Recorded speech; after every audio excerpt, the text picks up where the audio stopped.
mas Deus dispôs os membros, colocando cada um deles no corpo, como lhe aprouve.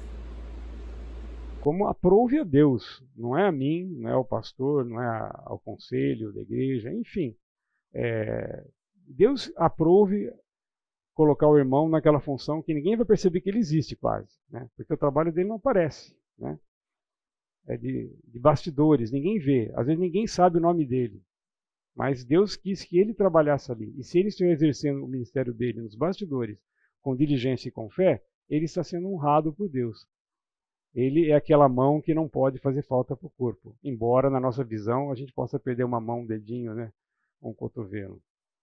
Também esforçar-se para valorizar todos os membros do corpo, independentemente da sua função ou posição. Vejam que, para colocar em prática essa mutualidade, a gente tem que se esforçar, não é algo natural, gente. Essa é uma das mutualidades que eu considero mais difícil. Ter que se alegrar com os que se alegram, né? Chorar com os que choram, a gente até faz isso, né? Mas alegrar-se com os que se alegram, né? Participar da honra de quem foi honrado, isso não é natural para o ser humano. E é por isso que a gente tem que buscar a graça de Deus para poder colocar essa mutualidade em prática. A palavra-chave que aparece nessa mutualidade é igual. Não, mas igual é uma palavra igual, como qualquer outra. Não, se a gente olhar no grego, igual aqui, no original, consta autos. O que é autos? Autocrítica. Nesse sentido, não automóvel. É auto no sentido de si mesmo. Então, a gente poderia traduzir esse versículo que todos os membros tenham o cuidado pelos outros como tem por si mesmo. Parece estranho, né? O autos está aqui, mas veja como o autos também é referência. É a mesma palavra, uma palavra derivada desse mesmo radical, autos, quando Jesus fala, né? E o segundo é semelhante a ele. Depois que ele falou o primeiro mandamento, né? O segundo é ame a seu próximo como a si mesmo, que também pode ser traduzido por uma palavra que deriva de autos. Então vejam que nessa mutualidade, para ter igual cuidado uns dos outros, se a gente, no mínimo, tiver o mesmo cuidado pelo outro que a gente tem por nós mesmos, a igreja vai funcionar melhor. Não é tão difícil, a gente já tem a referência aqui. Basta apenas a gente cumprir isso aqui. Algumas reflexões. Como posso ter empatia, apreço e interesse genuínos pelas pessoas que exercem ministérios na igreja, aparentemente dignos de atenção e reconhecimento? Esse aparentemente, porque aos olhos de Deus não tem essa aparência. A aparência é nossa. Nós é que graduamos, nós é que damos a escala de melhor a pior. Isso é coisa nossa. Mas, assim mesmo, como é que eu posso ter empatia, apreço e interesse por essas pessoas que têm ministérios que, na visão das pessoas, parecem ser mais dignos, né? Ou eu as invejo, eu não dou honra a elas, eu não me alegro com elas, eu não as ajudo dentro das minhas limitações. E o contrário, como posso ter empatia, apreço e interesse genuínos pelas pessoas que exercem ministérios na igreja que aparentemente não são dignos de atenção e reconhecimento? Nós devemos estar atentos a esses dois referenciais. São aqueles que choram, né? São os que sofrem e são os que se alegram, né? São os que riem, são os que são honrados. Sempre nós vamos ter membros assim na igreja. Alguns são honrados, alguns podem estar sofrendo, alguns ainda não foram descobertos para ajudar em algum ministério importante. Ou seja, nós somos um monte de membros, né? A gente quase não olha para o pé, né? A gente só olha para o pé quando leva um tropicão e quer ver qual foi o dano causado, né? Mas vocês perceberam? Algumas coisas a gente não vê porque não enxerga, né? A minha lombar aqui está no espelho para ver. Mas nós somos todos membros do mesmo corpo e temos o mesmo Senhor. Alguém mais quer colocar alguma questão, além do Isaac? Desafio constante para nós, muito relacionado a isso. Nós não temos dificuldades em elogiar, porque nós buscamos muito a aprovação, elogios, reconhecimento pelo que fazemos. É o temor dos homens, né? Que vão pensar, que vão dizer a meu respeito. Exato, Oswaldo. É uma questão complicada essa. Eu entendo que não é fácil para todos nós lidar com essas questões e no relacionamento pessoal, não só na igreja, mas fora da igreja também, né? A gente fica pensando demais e montando uma estratégia quando tem que elogiar uma pessoa, o que ela vai pensar, tal. Embora a gente se solidarizar com a dor dos outros é mais fácil, né? Tradicionalmente, culturalmente é mais fácil, mas o contrário, né? Se alegrar com os que se alegram é muito difícil. Mas fica esse desafio para nós. Aquele amigo de Jó, Eliú, né? Daquelas conversas com Jó, ele falou: não serei parcial com ninguém e a ninguém bajularei.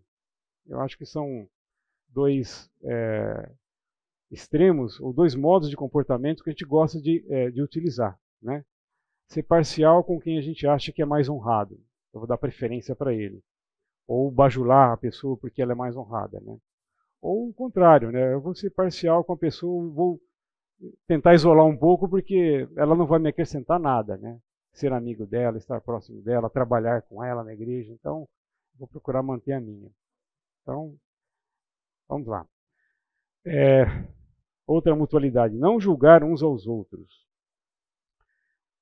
Portanto, deixemos de julgar uns aos outros. Em vez disso, façamos o propósito de não pôr pedra de tropeço ou obstáculo no caminho do irmão. Romanos 14, 13. E essa é uma das mutualidades que também nos é particularmente difícil de aplicar. E nós vamos ver no exemplo, no contexto que Paulo dá aqui, como isso é importante no relacionamento entre os irmãos da igreja. O contexto, né? Atitudes destruidoras de relacionamento exigem mandamentos negativos. É o não-damento. Até agora a gente viu faça, faça, faça, faça, né? Ame, perdoe, confesse. Agora nós vamos ver algumas mutualidades que começam por não. Então, isso é uma mutualidade. É o conjunto de coisas que nós devemos e não devemos fazer uns aos outros. A fórmula é uns aos outros. Essa fórmula aparece bastante no Novo Testamento. E é por isso que a gente listou aqui 25 mandamentos, diretrizes em que essa fórmula aparece, uns aos outros. Tá? É claro que elas não aparecem apenas nesses versículos, acompanhados dessa fórmula. Esses princípios bíblicos aparecem desde o Velho Testamento, não usando uma fórmula específica. A gente sabe que nós temos que amar uns aos outros. Não é porque tem uma mutualidade que diz que nós temos que nos amar uns aos outros, é que eu vou praticar. A Bíblia inteira fala sobre isso. A mesma coisa, o perdão, né? O tratar bem. Então, a fórmula apenas é uma maneira didática de nós juntarmos isso para montar esse curso. Mas não pensem que esses mandamentos só fazem parte desses versículos específicos. Eles são espalhados pela Escritura. A igreja de Roma, para quem Paulo escreve, né, era uma igreja de cidade grande, formada por pessoas com origem, culturas e costumes variados. E essa situação acabava propiciando, né, a oportunidade para surgir várias diferenças, né, entre as pessoas. Né? E o contexto aqui é de aspectos doutrinários, nós vamos ver. O que um crente pode ou não comer? Existem dias mais sagrados que outros? E aí eu encorajo que vocês leiam todo o capítulo 14 de Romanos, em que Paulo concentra esse assunto naqueles versículos desse capítulo, de uma maneira muito sábia, usando ilustrações, fazendo perguntas, né, de retórica, para nos ensinar. Então esse capítulo 14 ele é muito didático nesse sentido. Mas a gente tem que entender também que no relacionamento com os irmãos na igreja, com os outros membros do corpo, essa mutualidade, né, de não julgar uns aos outros pode, inclusive, se aplicar a contextos que não são doutrinários. Às vezes as diferenças acontecem como na igreja de Corinto. Tinha pobre, tinha rico, tinha gente de origem judia, tinha gente de origem gentílica e assim por diante. As diferenças vão aparecer.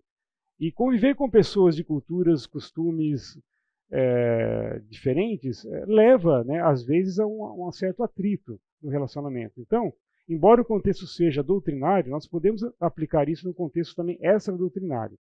O significado: julgar uns aos outros significa estar convencido de que a nossa ideia, interpretação ou conduta a respeito de determinada prática ou questão doutrinária é a única admissível e, como consequência, expressarmos críticas, condenação ou desagrado a todo irmão que não compartilhe da nossa posição.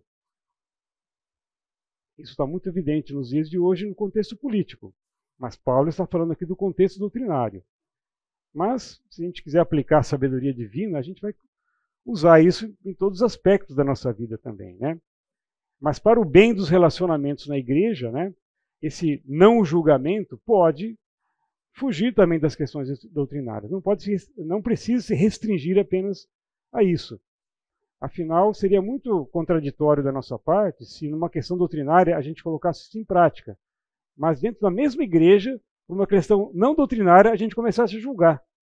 Paulo não está dizendo, não julguem apenas nas questões doutrinárias, como contextualiza o capítulo 14 de Romanos. Mas nós temos que ter a sabedoria de enxergar em que situações o não julgamento pode ser interessante, né? E bíblico. E também vamos ver também mais um pouquinho à frente, quando é que nós temos que julgar também. Algumas implicações. Existem irmãos com níveis de compreensão diferentes da verdade, em níveis diferentes de maturidade. Isso é óbvio e patente em qualquer igreja. Há pessoas mais experientes, menos experientes na fé, e isso independe da idade. Independe de ter cabelos brancos ou não, ou nem ter cabelos, né, em alguns casos, né? Mas a igreja é formada de pessoas assim. Imagina a igreja de Roma, né? Capital do império, vinha gente do mundo inteiro. Eu imagino como devia ser complicado viver naquela igreja, né? Devia ter a seção dos bárbaros, né? A seção dos judeus, a seção dos romanos, né? Enfim, você entra numa igreja, você vai sentar onde? Se você, de repente, se vê tão diferentemente vestido, né, do que está ali, mas você acha um grupinho ali que se veste como você, é claro que você vai sentar ali. É parte natural da nossa estratégia de defesa, né? A gente não quer ficar assim desconfortável, sentindo inconveniente. Aceitem o que é fraco na fé sem discutir assuntos controvertidos. Um crê que pode comer de tudo. Já outro, cuja fé é fraca, come apenas alimentos vegetais. Essa ideia de que um pode comer tudo e outro come apenas vegetal, Paulo não está fazendo uma apologia, né, de nenhum regime alimentar, seja carnivoria, seja veganismo, enfim, né? E também não está dando dicas para a gente de quem é fraco e quem é forte. Ele usou esse exemplo aqui. A questão da comida, mas algumas pessoas podem levar outras coisas em consideração para dizer que isso aqui para mim é forte, isso aqui é uma evidência de uma fé forte, fé fraca. Paulo não está dizendo que a gente tem que sair por aí julgando as pessoas, mas isso é um fato. As pessoas têm níveis de compreensão diferentes da verdade. Não sei se o Eduardo se lembra, mas nós tínhamos um irmão na igreja, ele já está com o Senhor, que ele era contra equipamentos da Apple na igreja. Ele não gostava. Eu ouvi ele falar isso. Por quê? Porque isso aqui é o símbolo do pecado. Um irmão já idoso, tinha mais de 60, experiente na fé, mas ele saía com essa, ele ficava bravo. Como vocês podem trazer uma Apple na igreja, um símbolo do pecado?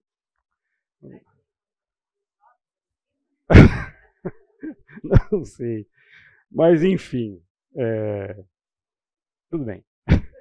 Deus não faz distinção entre pessoas e aceita a todos no nível de maturidade em que se encontram. Se um fato é que as pessoas têm níveis de maturidade diferente na fé, o outro fato é que Deus não faz distinção entre as pessoas. Aquele que come de tudo não deve desprezar o que não come, e aquele que não come de tudo não deve condenar aquele que come, pois Deus o aceitou. Por favor, não me condene, gente. Assim como também a gente não vai condenar se algum de vocês achar que eu não deveria, né? Eu deveria cobrir isso aqui para dar aula, mas enfim. E Romanos 2,11, Paulo, num outro capítulo, fala uma coisa muito importante também. Em Deus não faz acepção de pessoas, ou na tradução da Nova Versão Internacional, pois em Deus não há parcialidade. Então esse é o sentimento, né, que deve acompanhar a gente nessas situações, né? A gente não deve desprezar em função do que a pessoa acha que é certo ou que é errado em relação a essas questões doutrinárias. Não se deve exigir conformidade a aspectos de doutrina e de conduta que a palavra deixa a critério da consciência individual do cristão. Há muitas coisas que vão estar em aberto. Não existe um versículo falando que não pode trazer Apple aqui na igreja, né? Rodrigo, você vai me criticar? Acho Eu vejo assim, a gente está falando sobre diversidades e tudo mais, eu olho e já vejo tipo comendo fruto proibido, porque é uma citação bíblica. Ok? Eu vejo esse símbolo da Apple, eu vejo como sendo comer o fruto proibido e relacionado com uma citação bíblica, para falar a verdade, sabe? Então assim, eu acho que pontos de vista diferentes podem ter interpretações diferentes sobre esse símbolo, né? E pode levar a Bíblia também. Claro. Então, assim, eu não estou desmerecendo, muito pelo contrário, eu estou até merecendo porque eu acho que relaciona a Bíblia. Então, por citar, se não está lembrando, por minha lembrança, eu não vejo mal. E por que isso seria o símbolo do pecado? Foi uma maçã que Eva comeu?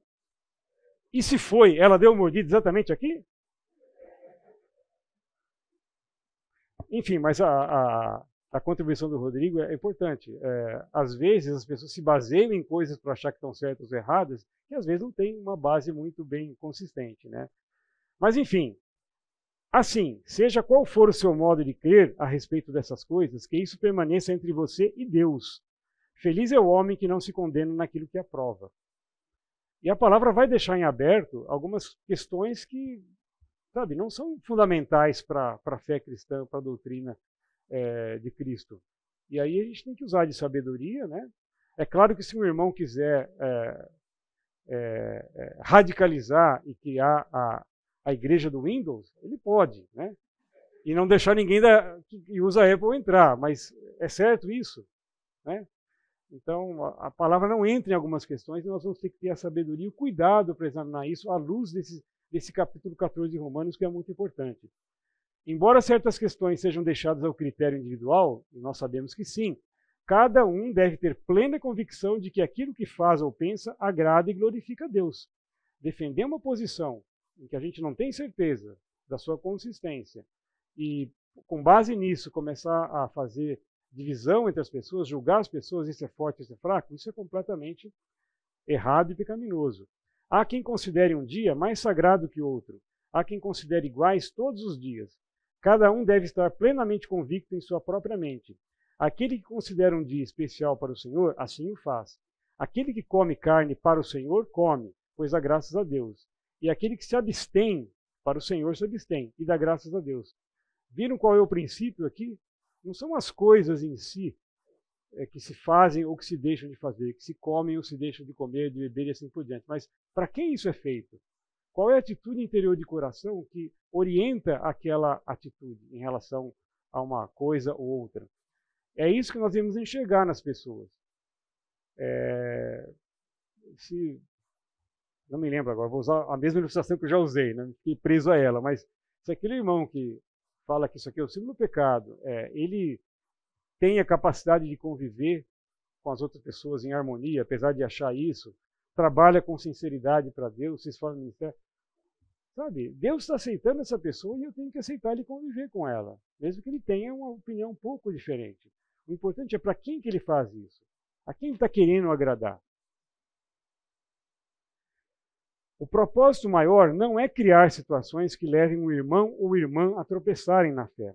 Paulo também é muito claro nisso em Romanos. Portanto, deixemos de julgar uns aos outros. O não damento, não julguemos aos outros. Em vez disso, façamos o propósito de não pôr pedra de tropeço, obstáculo no caminho do irmão.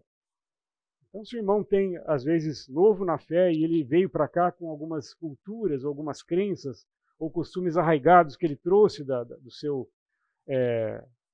sua vida passada, e ele externaliza isso na igreja, e é uma coisa meio absurda, né?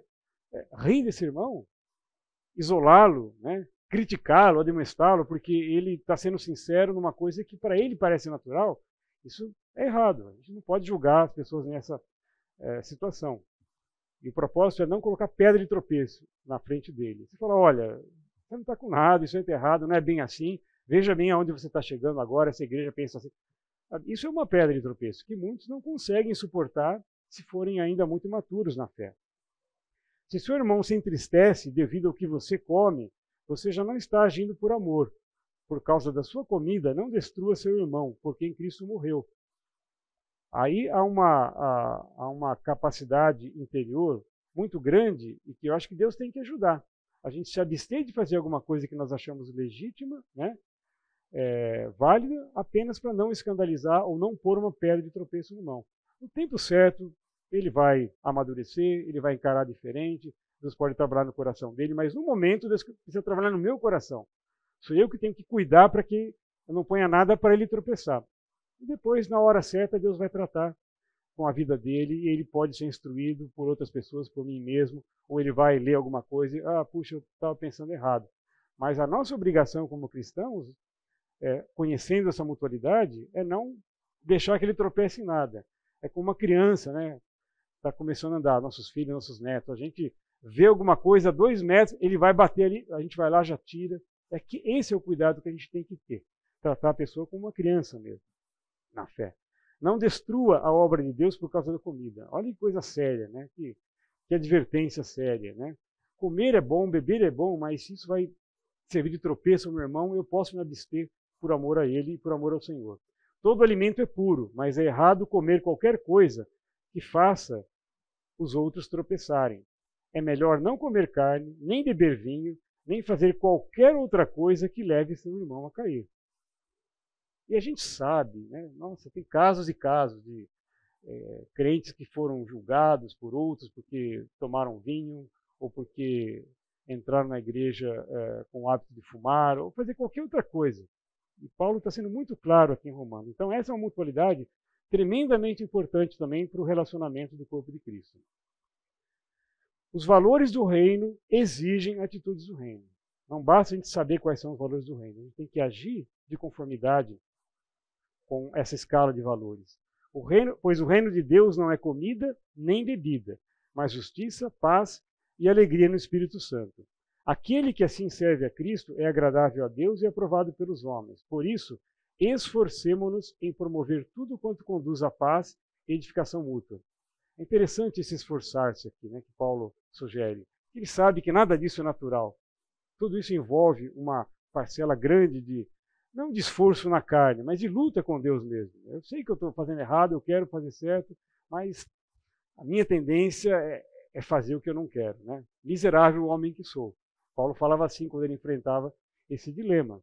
Mas, é claro, nós temos que nos esforçar, senão a gente não vai cumprir isso aqui de uma maneira natural. E aqui uma palavra para um sentido um pouco diferente. Quando é que nós podemos julgar? Julgar, formando um juízo de valor a respeito de alguém, determinando se uma pessoa está certa ou errada, é uma prerrogativa divina. Mas nós podemos, por ordem divina, também exercer, aplicar esse juízo de valor em algumas situações da vida da igreja. É por isso que nós temos que chegar e exortar um irmão. Olha, você está errado. Você não pode me julgar. Não, tudo bem, mas nessa situação você está errado. Né? A palavra fala isso, isso, isso. Então, nesse sentido, nós podemos julgar. Não julguem para que vocês não sejam julgados. Será que Jesus está falando lá em Mateus que a gente não deve julgar nunca, porque nós vamos ser julgados? Mas o mesmo Jesus falou o quê? Não julguem apenas pela aparência, mas façam julgamentos justos. Então, não é que nós não vamos julgar nunca. Há situações em que nós podemos julgar. E nessas situações, nós não devemos julgar pela aparência e fazer julgamentos justos. E esse julgamento justo usa como referência a Bíblia, a palavra. É quando, então, nós temos que nos julgar uns aos outros dentro da igreja. Isso é necessário, porque senão ninguém se desviaria de seu mau caminho. Né? A exortação que nós já vimos, a admoestação, o ensino, tudo isso é um tipo de julgamento. Isso é decorrente de um julgamento que nós fazemos a respeito de uma pessoa ou situação. A nossa próxima mutualidade é não falar mal uns dos outros. Mas antes de entrar nessa mutualidade, eu gostaria de saber quem aqui quer saber o nome da pessoa que achava sobre isso aqui. Eu posso falar? Alguém quer saber? Melhor não? Tá bom, então não vamos falar mal uns dos outros. Tudo bem. Embora os mais antigos já saibam quem é. Vamos lá, gente. O mandamento está em Tiago dessa vez, 4:11. Irmãos, não falem mal uns dos outros. Quem fala contra o seu irmão ou julga o seu irmão, fala contra a lei e a julga. Quando você julga, a lei não a está cumprindo, mas está agindo como juiz. Percebem a similaridade, né, ou a entremeadura que existe entre esse mandamento e o anterior? Falar mal e julgar. Então, Tiago junta as duas coisas nesse versículo. Então vejam como as mutualidades que a gente está vendo na aula de hoje, elas estão muito interligadas, muito interconectadas, né? Vamos ver o contexto em que Tiago fala isso. É um contexto, né, em que ele aparece como sinônimo de maledicência, falar mal. Falar mal é maldizer. Maldizer, né, o substantivo para isso é maledicência. É um dos pecados mais comuns, não só entre o povo de Deus, mas entre todas as pessoas. E por ser comum entre todas as pessoas, né, e o povo de Deus é formado de pessoas comuns, de carne e osso, né, que convivem num mundo pecaminoso, nós, com muita facilidade e naturalidade, nós trazemos isso para dentro da igreja e continuamos agindo como se a igreja não fosse um ambiente um ambiente transformativo, né? Mesmo a título de brincadeira, sem maldade ou sem pensar, falar mal traz um impacto devastador sobre a pessoa criticada. Quem já foi vítima de maledicências sabe que isso é verdade, né? Às vezes é muito fácil destruir uma pessoa com um comentário, às vezes sem base, né? sem uma referência, ou uma brincadeira falada em hora errada e saiu, né? A gente, como é que fala? A gente perde o amigo, mas não perde a piada, né? E soltou a palavra, pronto, já foi. Não segura mais. O que já saiu da boca já foi e fez o seu trabalho, né? Isso pode ser realmente devastador. A pior situação ocorre quando a maledicência é deliberada, com o intuito de prejudicar, machucar, ferir, denegrir, difamar, destruir e assim por diante. Então, às vezes, a título de brincadeira, sem querer, a gente consegue, né, destruir uma pessoa com a nossa língua, mas às vezes isso é usado como arma, né? Há pessoas que são hábeis nisso, em usar a língua para causar dano, né? E fazem aquele efeito assim cirúrgico, né? Sabe exatamente o ponto em que vai pegar e é muito hábil em construir frases, em armar situações verbais em que esses resultados são atingidos: prejudicar, machucar, ferir, denegrir e assim por diante. O que essa mutualidade significa? Bom, esse slide é completamente desnecessário, né? Definir o que é falar mal, mas para manter a unidade, vamos lá. Falar mal do irmão é falar palavras a seu respeito que resultem em que ele seja desacreditado, desonrado, desprezado ou menosprezado quanto ao seu caráter ou ações. Então, às vezes, o alvo, né, ele é atingido com o objetivo de desqualificar a ação, o comportamento de uma pessoa, ou às vezes o seu caráter, e muitas vezes ambos, né? Diga. Desculpa, quem está falando? Bom, achei. Sem menosprezar o seu slide, mas dando continuidade à sua crítica ao seu próprio slide, é tão fácil, né, saber que está falando mal, que se você tem dúvida, melhor abster-se, né? Claro. Realmente, para essa mutualidade, eu acho que isso dispensa muitas explicações, né? Falar o quê? Todo mundo sabe o que é falar mal. É que, em geral, a gente começa assim: não é que eu estou falando mal, mas eu queria dizer que tal pessoa assim. E a questão também da intenção, né, Wesley? Muitas vezes você está falando algo que de fato é verdade, porém a tua intenção ao diminuí-lo, você se exaltar em função daquela característica. Então, isso daí eu acho que você tem que trabalhar a tua intenção. Eu sei que todos nós aqui temos experiências dos dois lados, né? De falar mal e sofrer a maledicência. E a gente sabe o quanto que isso é danoso, né? Vamos ver algumas das implicações, e apoiadas por textos bíblicos. A maledicência para com outro irmão indica uma atitude de desprezo para com Deus. Isso a gente não para pensar quando a gente faz aquele preâmbulo. Olha, não que eu queira falar mal, né? Mas quem que nós estamos atingindo por tabela, né? Deus criou esse irmão a sua própria... Oi. Mas muitas vezes esse falar mal nosso faz um mal terrível para a gente, para quem fala também. E quem tem um compromisso real com Deus, acaba com a gente de falar mal, de denegrir, grosso. Principalmente se percebe o efeito que isso teve e Deus toca, né? Olha o que você fez. Eu falo, Senhor, apaga da mente. Eu não falei nada. É verdade. Acaba com a gente. Então, Tiago 3, 9 e 10. Com a língua bendizemos o Senhor e Pai, e com ela amaldiçoamos os homens, feitos à semelhança de Deus. Da mesma boca procedem bênção e maldição. Meus irmãos, não pode ser assim. O falar mal não é, sabe, amaldiçoar no sentido clássico do termo, né? O diabo que o carregue, sabe? Às vezes a maldição, né, na nossa cultura a gente usa alguns termos mais, alguns palavrões, né, para amaldiçoar tudo. Mas o falar mal pode trazer maldição na vida da pessoa no sentido de que ela vai sofrer todos esses efeitos danosos aqui. Então, Tiago está falando, olha, a gente não pode, com a mesma língua que a gente glorifica a Deus, né, amaldiçoar uma pessoa, seja falando mal, seja amaldiçoando literalmente, mas cuidado, a língua é um órgão poderoso, né? O próprio Tiago fala disso. Não sei se você pegou um desses versículos para ler. Nossas palavras não devem ser ditas sem cuidado, ao sabor das emoções e das circunstâncias. Isso é muito comum. Eu tenho certeza que muitas pessoas só percebem que falaram mal depois que a poeira baixou. Mas ao sabor das emoções, das circunstâncias, as palavras saem, né? E depois que elas saem, elas vão pousar em algum lugar. E aí vão produzir o seu dano. Então, estar preparado, né? Não se deixar levar pelo sabor das circunstâncias, é importante para evitar esse pecado. Em Colossenses, Paulo é muito sábio em dizer que o nosso falar deve ser sempre agradável e temperado com sal, para que saibam como responder a cada um.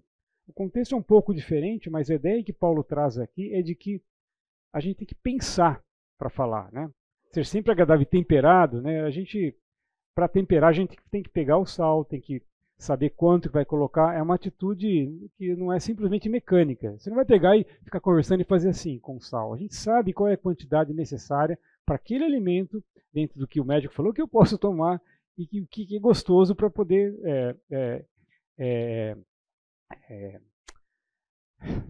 fugiu a palavra agora. Mas, saborear, para não exaltar, ressaltar o sabor da comida. Obrigado. Então, é uma atitude que não é simplesmente mecânica. Eu tenho que pensar.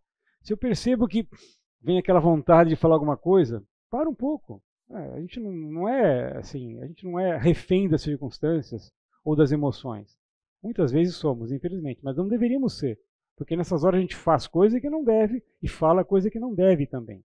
Então, vamos nos lembrar de que eu tenho que esticar a mão, pegar o saleiro, colocar a quantidade, ver o quanto que está caindo. Por que ver? Porque às vezes, numa época chuvosa, né, o sal não cai.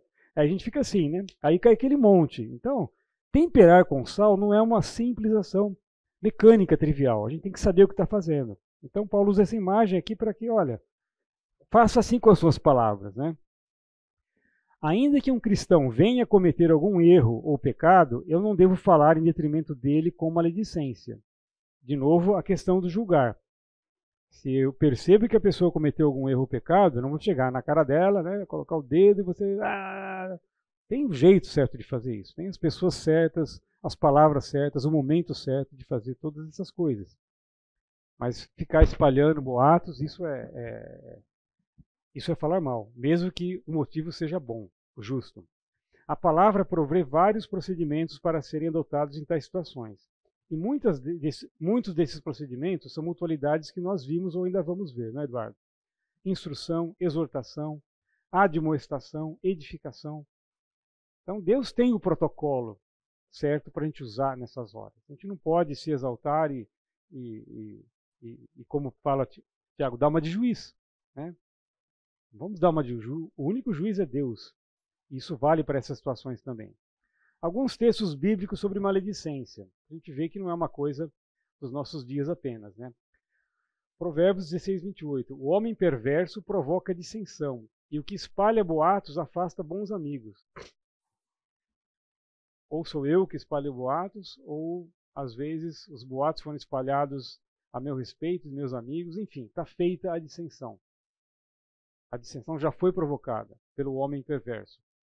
A Bíblia chama esse homem perverso de um nome assim, diferente, né? Homem de Belial. O homem que provoca contendas, né? Aquele que fica espalhando notícias, muitas delas às vezes falsas, né? Fakes, mas... Você queria falar, Rodrigo? Me veio fake news na hora, assim, sabe, internet, com todo esse sentimento que a gente tem de celulares e tentando viralizar, é muito fácil viralizar uma notícia que é falsa, às vezes até é mais fácil a falsa do que a real, porque é menos embasada e é mais baseada no que o povo pensa, sabe? Hoje acho que mais ainda a gente tem necessidade de ser muito sábio em aceitar, né? Tudo que a gente ouve, lê, ouve, é complicado. Então, a gente está vendo os efeitos danosos disso. Ainda que seja verdade. Ainda que seja verdade. Veja, por exemplo, do Noé, é bem claro, né? Ele tinha bebida, ele tinha o filho, em vez de cuidar, falou, chamou... Preferiu maldizer e ridicularizar. Então, a maledicência, ela é uma ferramenta que nós usamos, às vezes, bem intencionadamente, mas a Bíblia condena isso. Não existe uma maledicência bem ou mal intencionada. Ela é sempre mal intencionada, ela é sempre um pecado, e nós devemos evitar isso. Outro versículo de Provérbios, agora 26:20. Sem lenha, a fogueira se apaga. Sem o caluniador, morre a contenda. O que é calúnia? Claro que pode ser uma coisa que eu escrevo, mas geralmente é uma coisa que eu falo, né? Então, de alguma maneira, eu expressei uma opinião a respeito de uma pessoa, seja verbalmente ou por escrito, e isso traz o seu efeito, né? A contenda às vezes surge. Então, mesmo que seja verdade, né, eu tenho que me preservar nessa hora e pensar quais são os meios que Deus me fornece na palavra para que eu possa abordar adequadamente essa situação. Quais podem ser os efeitos se eu sair por aí falando? Ou se eu falar agora, ou se eu falar depois? Às vezes não é uma questão de como, é quando. Então a situação se torna complexa quando a gente traz todos esses elementos. O que falar, como falar, quando falar, para quem falar. É por isso que você tem que temperar com sal, você tem que pensar. É complicada a equação. Não é uma coisa tão simples assim, aconteceu aquilo, vou lá, falo, pronto, né? Eu consigo que... Pode... eu só queria dizer o seguinte, anteriormente nós falamos sobre o corpo de Cristo, né? Sobre o outro membro. E para a gente se considerar igual. Então, como iguais, todos nós pecamos, né? Então, quando nós estamos conversando com alguém ou julgando alguém, nós devemos lembrar, em primeiro lugar, que nós somos iguais pecadores. Então, se você tiver que fazer, você tem que realmente buscar um meio adequado, buscar individualmente ou com alguém, alguma coisa para esclarecer. Não em público, não difamando a pessoa. Essa visão do corpo é importante também nesse aspecto. Se eu tenho o mesmo cuidado um para com os outros, né, eu tenho que saber que a minha palavra pode ter um impacto negativo na vida do irmão, que talvez não fosse a melhor solução para o caso que o caso necessite. Vai doer num membro, vai doer em todos. Eduardo, você queria falar também? A gente observar e pensar, para que eu estou falando isso? Para quê? Qual o propósito que eu estou falando isso? Eu falar de alguém, com qual propósito que eu estou falando uma característica negativa? Dificilmente não vem a memória algo que seja negativo que glorifique a Deus. Com que propósito que eu estou falando? Estou falando para a pessoa crescer, para edificar a pessoa? Também não vejo forma de fazer isso, você dizer mal de alguém para outra pessoa. O que isso pode causar no corpo, né? Mesmo tendo essa visão, ainda que seja verdadeira, não seja uma mentira. Mas para que falar isso? Com qual propósito? Que isso glorifica o Senhor? É duro, né? Parece ser burocrático. A gente tem que pensar assim para fazer, mas traz consequências. Se eu disser, traz consequências. Ainda que seja, para que eu estou dizendo isso? Eu pensar é importante. Se a gente quer ser testemunha para principais e potestades como o corpo de Cristo, como o Alexandre falou hoje na ceia e tivemos aqui nas aulas futuras. Legal. Alguém levantou a mão também nesse lado. Não, a gente sabe como deixar bonito, né? Porque a gente não fofoca, a gente compartilha pedido de oração. Então é aquele negócio, né? Então, Rosana, só pra você orar pela amiga, né? E começa a avaliar a opinião. E a calúnia gospel. E a situação real mais difícil é a gente se controlar para não falar com a nossa esposa ou esposo. É mais difícil. Porque parece que ali é um território branco. Pode se abrir comigo. Vai ser terreno. O Isaac está lançando os fundamentos para uma nova aula. Mas ele vai dar essa aula mais tarde no futuro. Se sobreviver, né? Vamos lá, gente. Portanto, 1 Pedro 2:1. Portanto, livrem-se de toda maldade, engano, hipocrisia, inveja e toda espécie de maledicência. Olha, nós citamos várias situações que envolvem maledicência. Se Pedro está falando toda espécie, tudo isso é incluído, não é verdade? Por mais complexa que possa parecer a situação, quando a gente considera o quando, como, o porquê, isso cai dentro dessa categoria. É toda espécie. Então, temos que nos cuidar para não estar sendo incluídos aqui. Tem mais textos. Mas agora abandonem todas essas coisas: ira, indignação, maldade, maledicência e linguagem indecente no falar. Então vejam que não é só uma mutualidade, não é só o Tiago está falando, né? Não falem mal um dos outros. A Bíblia inteira fala sobre isso. O Velho Testamento está cheio de problemas que aconteceram porque alguém falou mal de alguém, ou porque alguém interpretou mal um fato e foi falar, né? Eu acho que nós vamos ver um versículo assim mais para frente, na próxima mutualidade. Vamos ver. Portanto, aconselho que as viúvas mais jovens se casem, tenham filhos, administrem suas casas e não deem ao inimigo nenhum motivo para maledicência. Como a gente interpreta isso? O que é dar ao inimigo motivo para maledicência? O que vocês acham que é?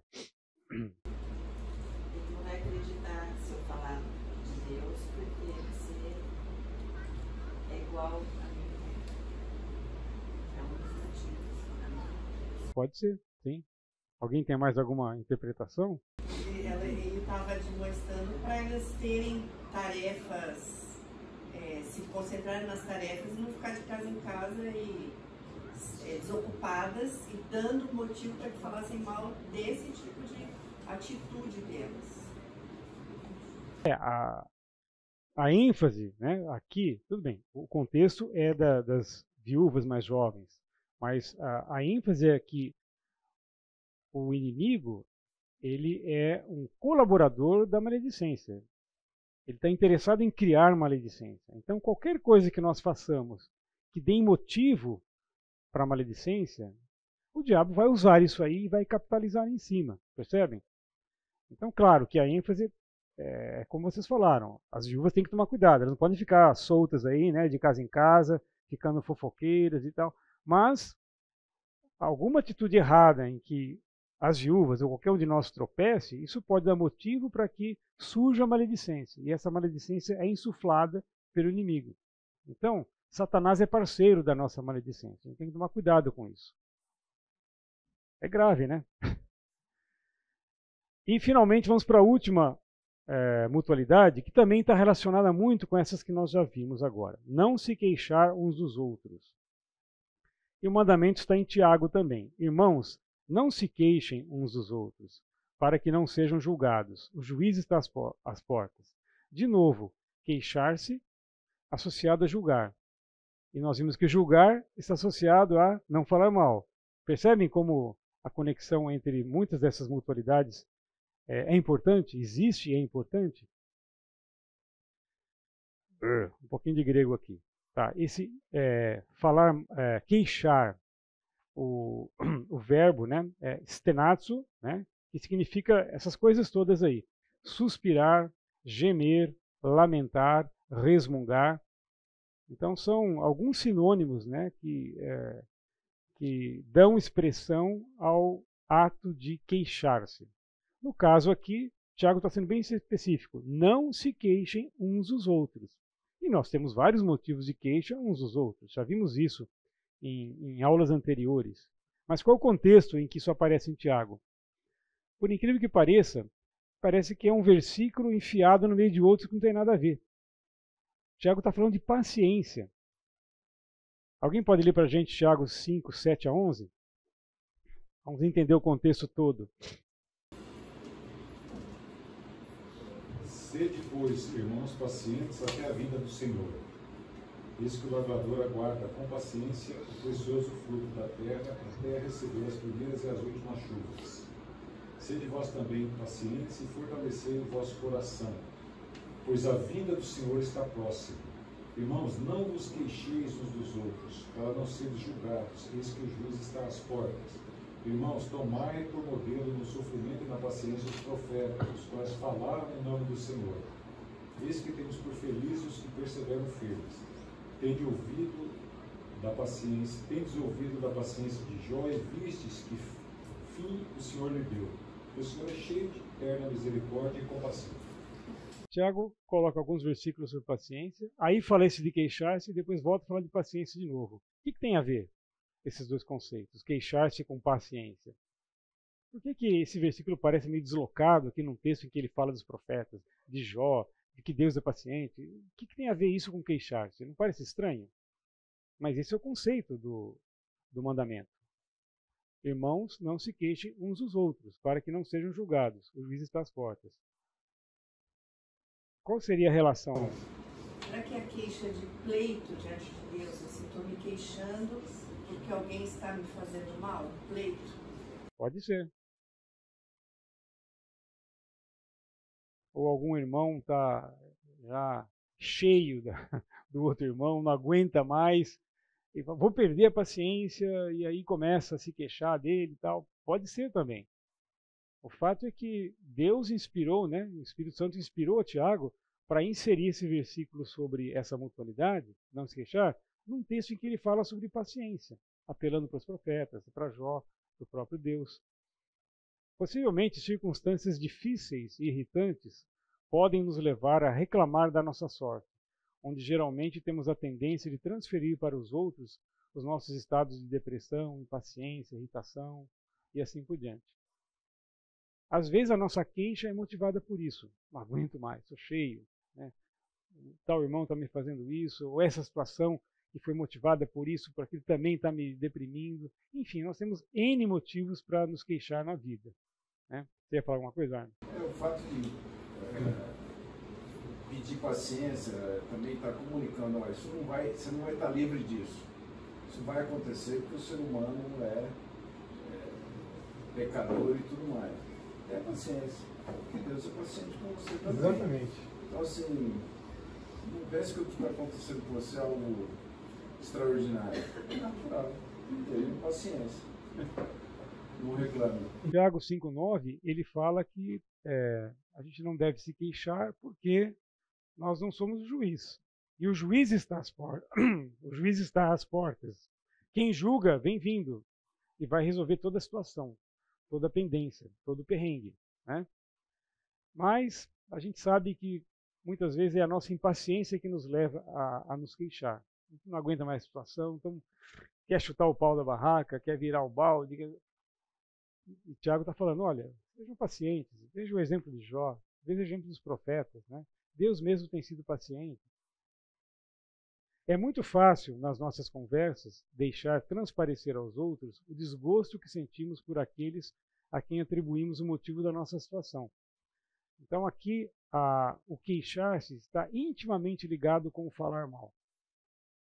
Então a pessoa é responsável por isso tudo que eu estou passando. E aí você começa a se queixar daquela pessoa. Vamos ver o significado dessa mutualidade, assim como os outros, né? Vamos tentar definir, enquadrar isso numa definição que a gente possa olhar de vez em quando e falar, nossa, é isso mesmo, não tinha pensado nisso.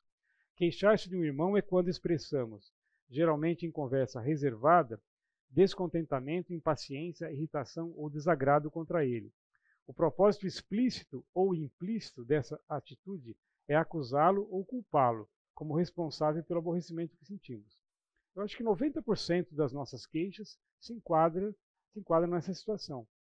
É alguém que nos fez alguma coisa que nos prejudicou, que nos aborrece, que nos irrita, que nos torna impacientes, e a gente quer, geralmente numa conversa reservada, mas nem sempre, né, fazer com que o outro seja participante do meu pedido de oração, né, Lídia?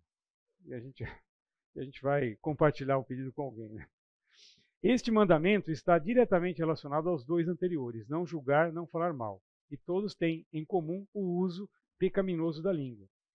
E de todos os livros do Novo Testamento, né, o escrito por Tiago é aquele que mais focaliza o potencial daninho da língua.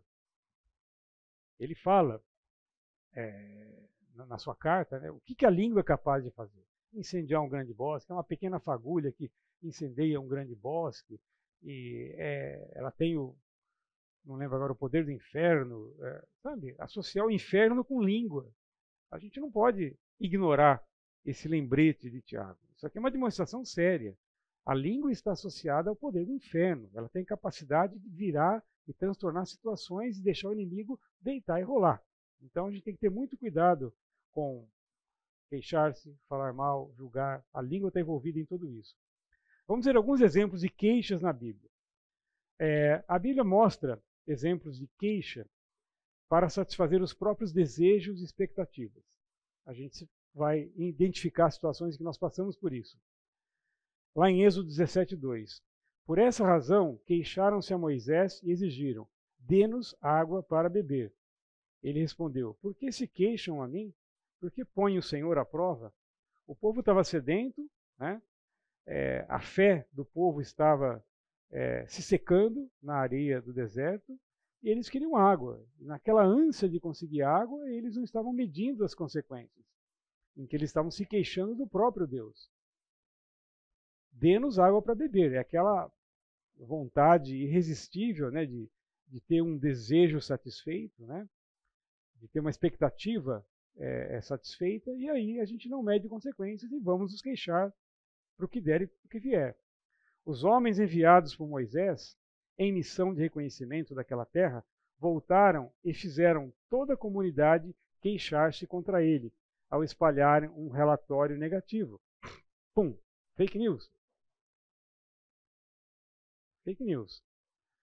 Eles viram os gigantes eram uma realidade, mas eles sabiam que Deus queria que eles tomassem aquela terra. Então qual era a mensagem a ser passada? Olha, é aquela de Josué. Olha, lá tem gigantes, mas eles são o nosso pão. Nós vamos devorá-los. Deus está conosco. Mas qual foi a fake news? Nós não vamos passar por esses gigantes. É perda de tempo. E aí isso levou o povo a se queixar contra Moisés, por conta daquele relatório aí negativo que eles tiveram. E Moisés foi alvo de muitas queixas, né? Mas também a nossa vida pode estar num estado de queixa permanente. Vejam o que Jó falava antes dele ter os olhos abertos e ver a mão de Deus na situação em que ele estava passando. Minha vida só me dá desgosto, por isso darei vazão à minha queixa e de alma amargurada me expressarei. E tem situações da vida que a gente quer fazer exatamente isso, né? Minha vida só dá desgosto, né? Nada dá certo, tudo dá errado, estou amargurado e eu quero me expressar dessa maneira, quero que as pessoas sintam o quanto eu estou amargurado. Judas fala no versículo 16, essas pessoas vivem se queixando, descontentes com a sua sorte e seguem os seus próprios desejos impuros, são cheias de si e adulam os outros por interesse. Então, identificando, né, algumas pessoas ímpias que haviam se misturado com o rebanho, Judas chama atenção para isso. Essas pessoas vivem se queixando, descontentes com a sua própria sorte, com o seu destino, com a vida que Deus está dando, possivelmente por algum motivo. Deus sempre tem um propósito em tudo que nos acontece. Seja uma coisa boa, seja ruim, tudo é útil para nós, para o nosso ensino, né? E se a gente perde essa perspectiva de fé, a vida vai ser mesmo aquilo que Jó falou, só me dá desgosto. É como se Deus não existisse na nossa vida. Se a gente se queixa e reclama de tudo que nos acontece, é porque a gente não crê na boa mão de Deus me dirigindo para aquilo que Ele estabeleceu como seu propósito. Você se lembra daquele personagem, o Had Ha-Ha, a hiena ó vida, ó céus, ó vida, ó azar. Eu lembro até que o Fernando falou isso num dos sermões, aí, não lembro se faz um ano. Alguém lembra desse personagem? Os mais antigos com certeza lembram, né? O interessante, o irônico daquele personagem é que ele era uma hiena. E as pessoas falam que as hienas riem, né? Já viram? Nos desenhos animados, as hienas riem, porque a vocalização delas parece uma gargalhadinha, uma risadinha. Então elas são estereotipadas nesses desenhos animados, sempre rindo, né? No Rei Leão e outros desenhos, sempre aquela risadinha. Porque na vida real a hiena tem uma vocalização que parece uma risada. E o autor daquele desenho foi muito irônico, né? Sarcástico, porque ele fez de uma hiena que tem fama de só rir, só reclamava. Então ele queria mostrar esse contraste que tem entre o personagem hiena, que deveria sempre rir, é um personagem que só reclama da vida. Então, não foi sem sentido que o Hard Har era o nome dele. Har é uma risada, né? Har. Ele não ria, ele só reclamava, né? Então, são pessoas que vivem se queixando, descontentes com a sua própria sorte. Também existe uma queixa contra a liderança estabelecida por Deus. Moisés é o melhor exemplo disso, né? Todos os israelitas queixaram-se contra Moisés e contra Arão, e toda a comunidade lhes disse: quem dera tivéssemos morrido no Egito ou nesse deserto. Ó vida, ó céus, ó azar, esse deserto, né? No dia seguinte, toda a comunidade de Israel começou a queixar-se contra Moisés e Arão, dizendo: vocês mataram o povo do Senhor. Então Moisés foi o grande para-choque das queixas, né? Desculpa, para-raio, né? Pode ser para-choque também, né? Das queixas do povo de Israel. O próprio Deus e Jesus também foram alvos de queixas. Queixaram-se em suas tendas, dizendo: o Senhor nos odeia, por isso nos trouxe do Egito para nos entregar nas mãos dos amorreus e destruir-nos. Diz lá em Deuteronômio. Já pensaram isso? Vocês seriam capazes de falar isso? Deus me odeia. Eu olho para a minha vida e só vejo desgosto, né? Infortúnio. Deus me odeia, né? Isso não é nem queixar Moisés e por tabela Deus, é ir direto para Deus. O que aconteceu com aqueles que se queixaram com Deus por tabela via Moisés? Morreram. Deus queimou as extremidades do acampamento e todos eles morreram queimados. Imagina chegar e falar assim: Deus me odeia, né? É uma queixa direta, né, ao nosso Deus. Até quando essa comunidade ímpia se queixará contra mim? Tenho ouvido as queixas desses israelitas murmuradores. É Deus falando a Moisés. Até quando essa comunidade ímpia se queixará contra mim? Quando Jesus se encontrou com Zaqueu e foi tomar um lanche com ele, todo o povo viu isso e começou a se queixar. Ele se hospedou na casa de um pecador. Então o próprio Deus, o próprio Jesus foram alvos de queixa de nós, né? Uma comunidade ímpia. Um exemplo também muito importante no Novo Testamento é esse que aparece em Atos 6:1. Naqueles dias, crescendo o número de discípulos, os judeus de fala grega, entre eles, queixaram-se dos judeus de fala hebraica, porque suas viúvas estavam sendo esquecidas, preteridas na distribuição diária de alimento. Isso é muito comum. Qualquer igreja, né, que esteja em fase de crescimento, que está começando a se expandir, começando a enfrentar a oposição do mundo nos seus ministérios, né, sempre vai ser um terreno fértil para o aparecimento de queixos e murmurações entre as pessoas. E aqui a gente volta a relembrar algumas mutualidades que nós já vimos. Oswaldo, que cuida do rebanho, né, Oswaldo, sabe como isso é muito comum no ambiente de uma igreja. Queixa e murmuração contra irmãos por N motivos, né? Porque por causa de cargos, porque fez o que não fez, porque não pôs em pedrinha no estacionamento, porque, sabe, sempre tem queixas em igrejas. Ainda que os motivos de queixa possam parecer justos, o cristão tem claras orientações bíblicas a seguir. Suportem-se uns aos outros e perdoem as queixas que tiverem uns contra os outros. Perdoem como o Senhor lhes perdoou.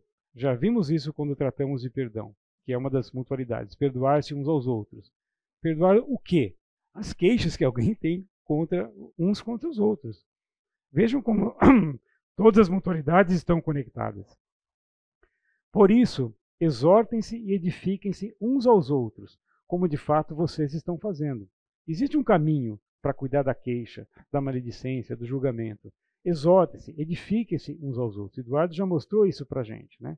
Paulo fala em 1 Tessalonicenses 5:11. Então, que Deus possa nos ajudar a perceber como esse pacote de mutualidades existe para que a gente faça uso de todos eles em conjunto. Eu não posso escolher, eu me simpatizo com esse aqui. Isso aqui eu tenho muita dificuldade. Isso aqui, só por Deus, eu não vou conseguir. Não, Deus quer que a gente abrace tudo isso, né, de uma maneira conjunta, porque são ferramentas, é como uma caixa de ferramentas. Alguém já viu um mecânico que abre a caixa de ferramentas e tem uma chave de fenda? Não tem. Um carro com defeito exige muitas ferramentas, porque são várias peças distintas no carro. Então ele abre a caixa de ferramenta, ou às vezes tem aquela parede assim, eu amo aquilo, eu sempre quis ter uma parede assim em casa, né?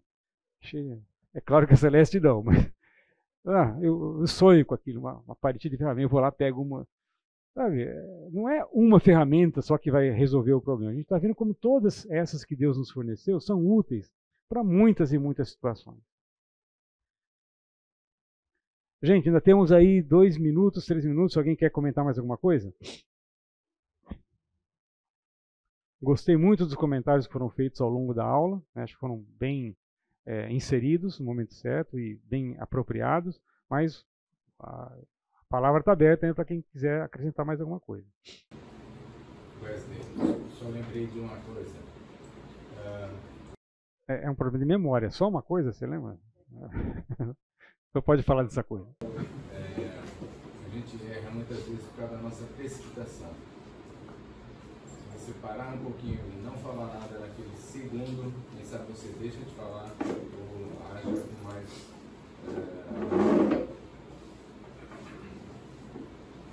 O Isaac chamou atenção para uma coisa muito importante. É a nossa escala de tempo em que a gente atua. Às vezes, 1 segundo, que numa corrida de Fórmula 1 é uma eternidade, para nós não. Para nós é o tempo que a gente precisa para se refrear, para tomar uma decisão. Falo, não falo, me calo, faço, não faço. Às vezes é questão de segundos, né? A gente não é tão rápido quanto um carro de Fórmula 1, mas a gente tem que ter essa noção do tempo também. Porque às vezes muitas das reações elas são disparadas porque a gente é impulsivo demais, precipitado demais. A gente tem que dar valor aos segundos nas nossas vidas, porque segundos podem fazer muita diferença, causar, diminuir o dano ou eventualmente não ter dano nenhum, né, Isaac? Quem mais quer falar alguma coisa?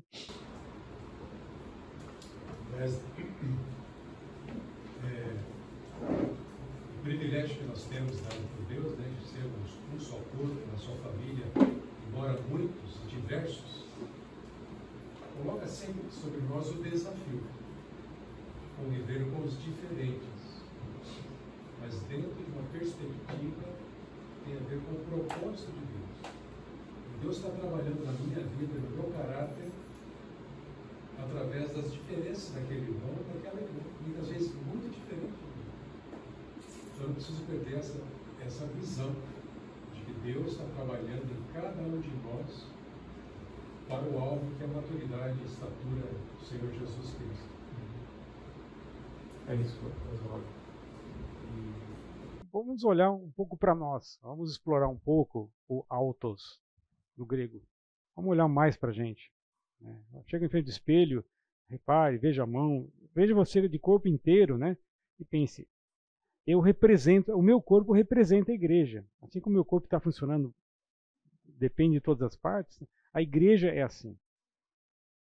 E acho que isso pode parecer uma fábula para crianças, né? O pé falando, a mão falando, mas Paulo pegou no ponto ali. A gente precisa ter essa percepção para poder agir de acordo com esses mandamentos que a gente está vendo. Vamos orar então. Senhor, dá-nos a graça de poder praticar isso, por mais difícil que possa nos parecer, mais desafiador. Nós sabemos que o Senhor foi sábio em colocar essas ferramentas para o funcionamento do teu corpo, mas nós pedimos, Pai, que o Senhor nos ajude a usá-las da maneira correta para que o Senhor seja glorificado através das nossas atitudes no corpo de Cristo. Esteja com a vida de cada irmão no restante desse dia. É o que pedimos e agradecemos em nome de Jesus. Amém.